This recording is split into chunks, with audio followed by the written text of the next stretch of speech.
Hello everyone, welcome to today's video. So today we're going to be getting into some really fun book things. First, we're going to be going over my March reads and then heading over to my reading journal and updating that. If you're only interested in the reading journal portion of this video, please go ahead and skip to this timestamp. Okay, let's go ahead and get started. So first of all, my drink of the video, I have this black lavender tea from the brand Smith Tea Maker. My mother's friend got it for us from England or France, I don't remember. Anyway, so I'm drinking my lovely black lavender tea. Feel free to go ahead and comment what you are drinking during today's video. I'm gonna start off with the physical books first. So I read finally my first Brandon Sanderson book and I loved this so much. Also, it's very big and floppy. I love like the bigger floppy books. And can we just appreciate this gorgeous artwork? I love green and yellow together and it has like the gold. It's a very March, kind of like leprechaun-y looking book. Anyway, so this is Tress of the Emerald Sea. This is a cozy fantasy and this is also a standalone, which I am a little bit intimidated to get into all of Brandon Sanderson's series, which is why I started off with Tress of the Emerald Sea. So in this book, we are following our FMC Tress as she is searching for the boy she loves across the ocean. The ocean in this video is not made of water. And this book has a lot of little quirks like that, which I find so interesting. It's very kind of like whimsical and cozy, but it's also not your typical cozy fantasy where there's literally no stakes. There definitely is more stakes in this one, which makes it really interesting, but it's basically this kind of like simple, mundane girl goes on this really cool adventure on a pirate ship to save the boy she loves. And there's a lot of like twists and turns and quirky characters. This is really good for fans of The Princess Bride. Next up we have a romance. This is Not Another Love Song by Julie Soto. This is also my first Julie Soto book and I absolutely loved Not Another Love Song. So in this we're following our FMC, a violinist Gwen, and she is really attracted to Xander and he's kind of like a rock star cellist. Anyway, they're in the same like pop orchestra together and they're forced to work together, and this book is honestly just like really hot. Also, I used to be a band nerd, so this really spoke to me and I loved kind of like all the music lingo. I think I ended up rating it either 4 or 5 stars. I think like 4.5. Anyway, this is a great steamy read. Like the angst between them is so great. She's really awkward and is just really into him and it's really cute to see, but yeah. I also finally read Normal People by Sally Rooney. I've also read her debut Conversations with Friends and loved it, so I went ahead and picked up this one. Normal People is a masterpiece and I definitely understand why everyone is like really obsessed with it. So this is a lit fic book, so we're following around the characters, but there's not an exact plot. So if you like character-driven stories, this is a great one to read. Basically, this is like about a 10-year-long situationship between these two awkward Irish people that have just like a ton of issues, whether it's social anxiety or issues with their family or depression or just other mental disorders. This book does have kind of a lot of heavy topics, but it doesn't totally delve into them. It kind of leaves things open. So I would check the trigger warnings for this, but just know that this isn't super heavy. It's just kind of about people trying to figure themselves out, and now I need to go finally watch the show. I'm really excited for that, but I did give this 5 stars. And for my last physical book of March, we have Babel by R.F. Kuang. So in Babel, we are following the orphaned Robin Swift. So he's originally from China, but then he is tutored and brought to London, and he's tutored on all these different classic languages like Greek and Latin and all of those, and he is put into classes in Oxford by this wealthy white man that kind of adopted him. At Oxford, there's very few other people of color, and if there are, they're definitely only there just to be used for their language abilities. Language is the main kind of theme in this book, and it also touches on racism and classism and imperialism. So this is a very heavy book to read. It's great for fans of dark academia. We do have, you know, the academia portion of it, secret societies, all that good stuff. So this was very exciting. I was never bored, well, maybe a little bored, but this had really exciting elements, but also touched on really important topics. So I ended up giving Babel 5 stars. I also read 2 audiobooks this month, the first one being Rebel Witch, which is the sequel to Heartless Hunter, and I ended up giving this one, I think like 4.5, maybe 5 stars. So like I said, this is a sequel to Heartless Hunter. So basically we have a witch and a witch hunter. So in this world, witches are outlawed, so we're following, what's her name? So in this duology, we're following Rune Winters, and she's being hunted by Gideon Sharp, the witch hunter. So she's kind of like a witch vigilante. Since witches are outlawed, she's trying to save them and get them all to safety. And there's also a lot of political plots happening, and her and Gideon are trying to deny their feelings for each other. I do have to say I loved the second one that I just read, but I do slightly prefer the first. I just kind of like liked all the side characters in this one. In Rebel Witch, I feel like there was just less side characters, so it was like a little bit less fun, but they were on a boat for part of it, so it kind of had like pirate vibes. I don't know, it's super fun. I love the magic system. In order to cast magic in this series, you have to like carve your skin with a certain casting knife, so it kind of will leave like little like silvery scars on you, and that's when you cast your magic. Overall, Rebel Witch was really fun to read, and I love these characters. It did kind of rub me the wrong way, just how against witches Gideon still was pretty close to the end. It's like, come on dude, you're in love with a witch, like get it together. The second audiobook I read was I Who Have Never Known Men by Jacqueline Hartman. This one was for my book club that I go to every month. This one I only rated 3 stars, unfortunately. It's a dystopian novel, and we're following this girl and these 39 women as they're trapped in this underground bunker. So it's kind of has like post-apocalyptic vibes, but this is not a plot-based book, which I definitely do prefer for dystopian novels. In this book, we're exploring how she's dealing with never having known men. She's never kissed anyone. She doesn't know what music is. She's never seen a lake. It's just really crazy, and she's just trying to survive, but also find out answers to a life that she could have had. So this does invoke pretty deep questions. I enjoyed that part of it, but I just found it really boring and kind of gross, to be honest. The imagery was just like not my cup of tea. However, a lot of girls in my book club did really love this one, so it's worth giving a shot if you're into kind of like plotless books that are more philosophical. However, this one was not for me.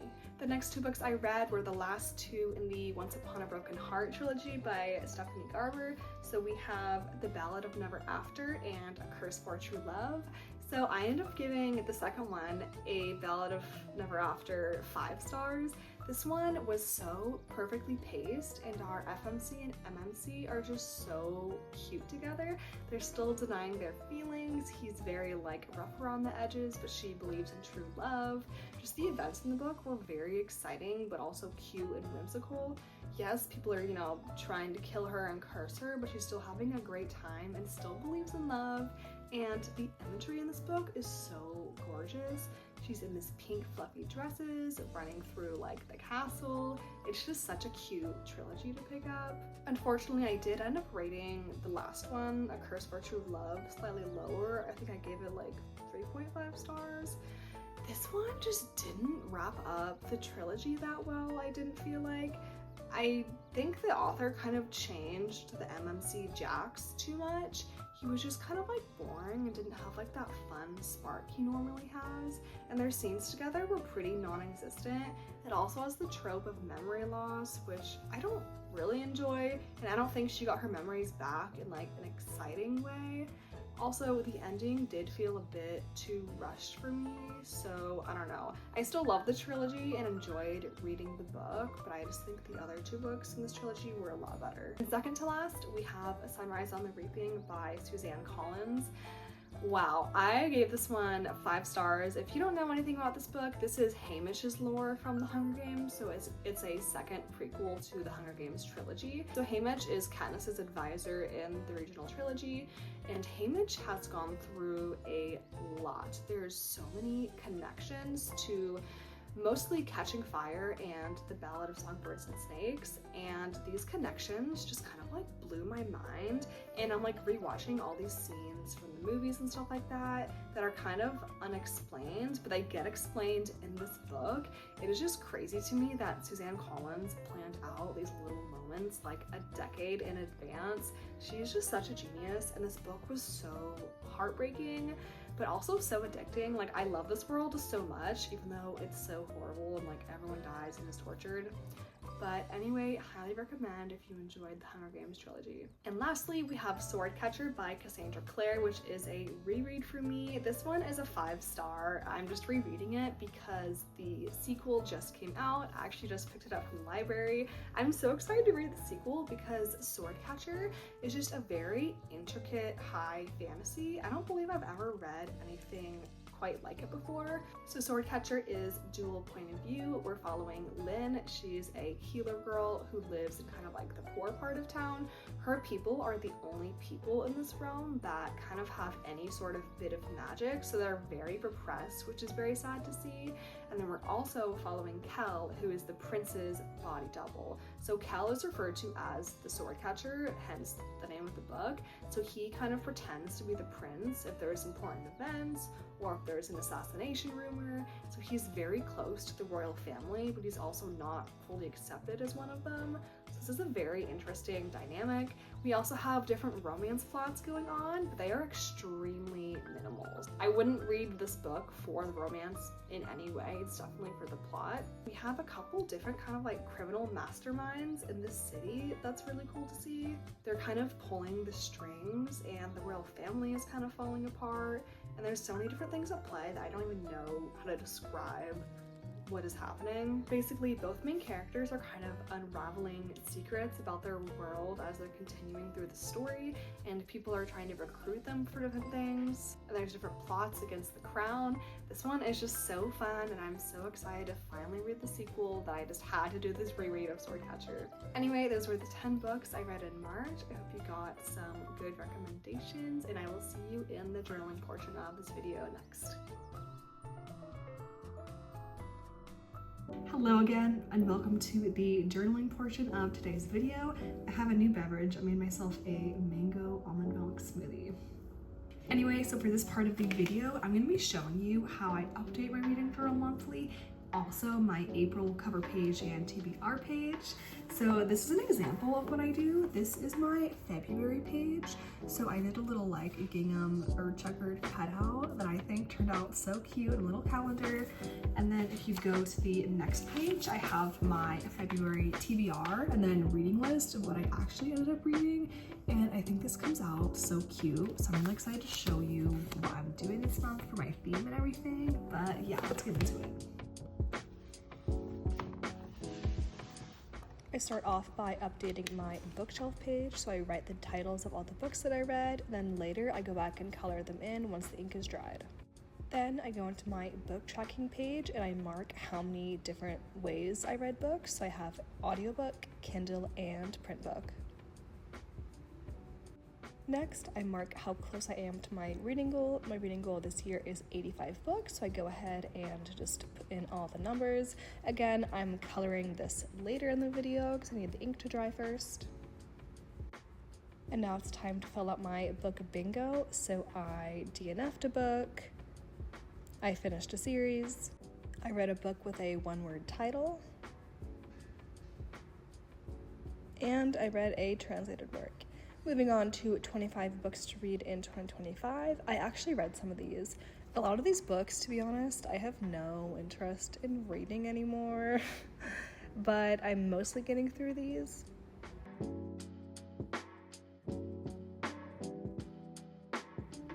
I actually only acquired one book in March, very proud of myself, but I bought a special edition of Pride and Prejudice by Miss Jane Austen the other day.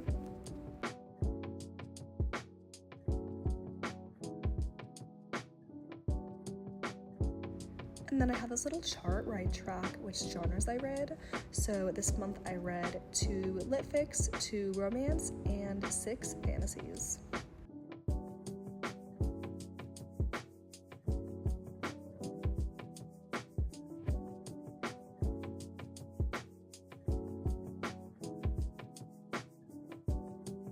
This is my books read page. So this is where I put all the cute little book covers that I print out.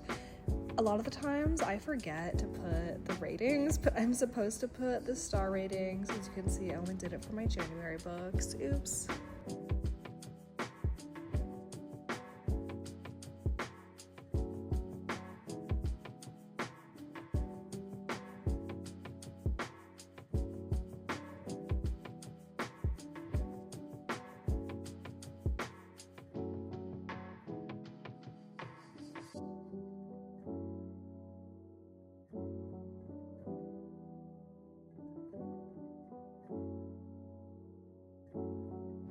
And now I'm going back to those couple of pages that I still need to color in, my 2025 bookshelf, and then the reading goal page.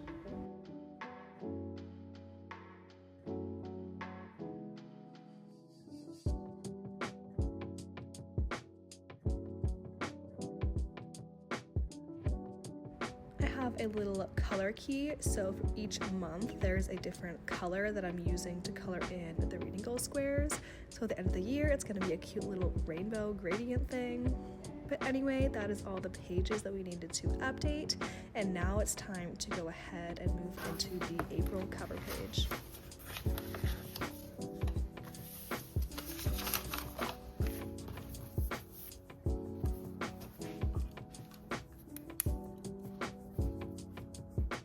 This time I decided to make my TBR page first and then move on to the cover page. Anyway, so for my TBR page, I'm first writing out my list of books I would like to read this month. I have these 4. Normally I will kind of map out all 8 to 10 books that I want to read, but this month I'm just gonna let myself take my time, maybe DNF some books, not have a super rigid list.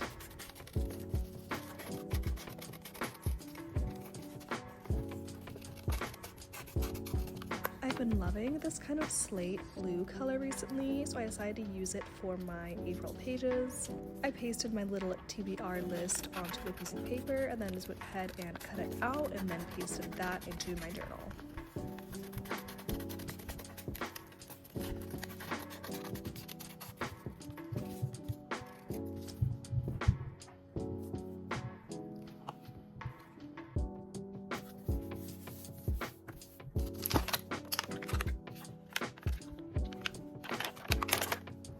These really pretty fake black seal stickers that I love to use. So I used one of them and it has little blue petals in it, so pretty. And then to write out the word TBR, I used my stamps with some black ink. The stamps and the ink are both from Michael's Craft Store.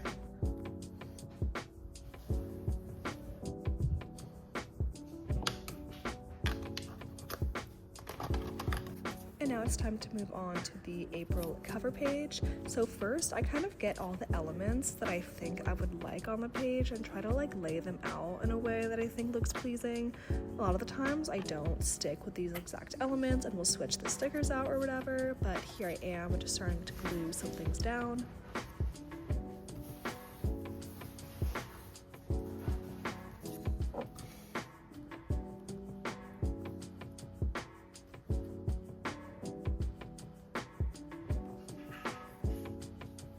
I decided to take a look in my cute little sticker book that I got from Urban Outfitters, and I chose 3 different stickers that I might want to use. You'll see the ones that I chose in a second. So I went with the egg sticker, super cute.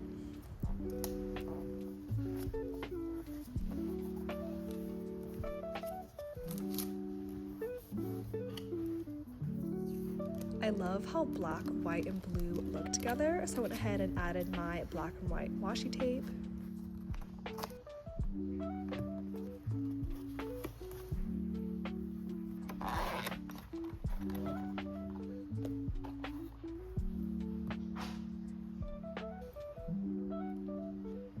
And here I am again going in with my stamps to spell out April.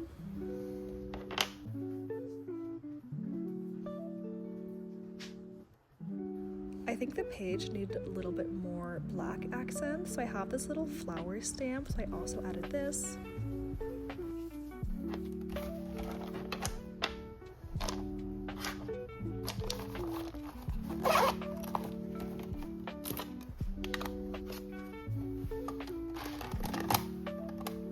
This is what we have so far, but now it's time to go in and add some stickers for some final accents.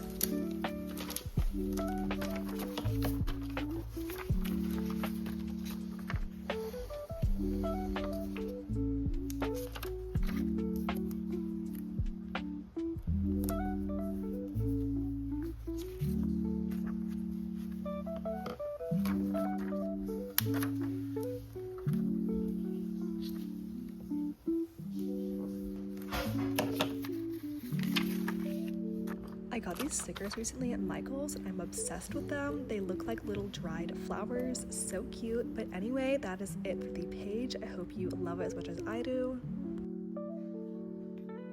Anyways, that is it for today's video. I hope you liked the pages we made together and hopefully got some inspiration. I always associate April with the color blue because of like the whole April showers bring my flowers thing. So I'm super happy with how this turned out. All of my pages will usually have some sort of like vintage cottagecore theme. Anyways, I hope you enjoyed and I will see you in the next video.